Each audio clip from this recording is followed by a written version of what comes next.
Using Bootstrap, we can easily style tables. A basic Bootstrap table has a light padding and horizontal dividers as shown in this example. In the HTML code, you can see that all we need to do is set the table class to table in order to apply the style. In order for Bootstrap to correctly apply formatting to the header of the table, we also need to specify the table head and table body using thethead and tbody tags. You'll notice in this example that the headings are slightly more bold than the rest of the content. When applying the thead tag, make sure that each column begins with th only for the contents within the table head as shown here. So you'll notice that each heading is enclosed in the open and closed th tags. Now we can add the table striped class to set each other row to a slightly darker color.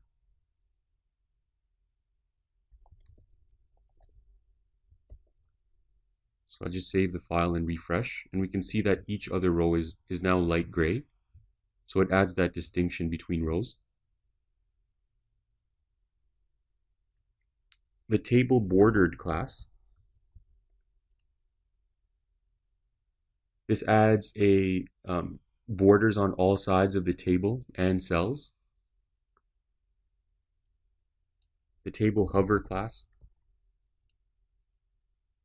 And this creates a mouse over effect on the table rows. So you can see it changes to a light gray color when you hover your mouse over it.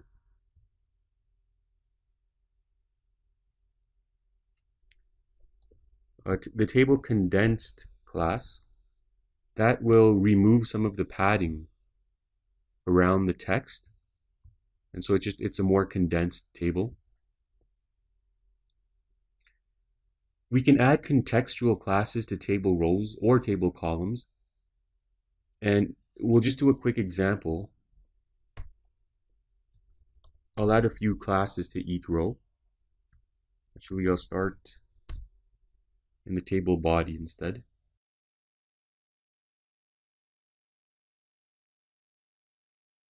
So we've added some of the contextual classes. Now I'm just going to refresh the page. And you can see that the first row has the success class, the second row has the danger class, and the third row has the info class.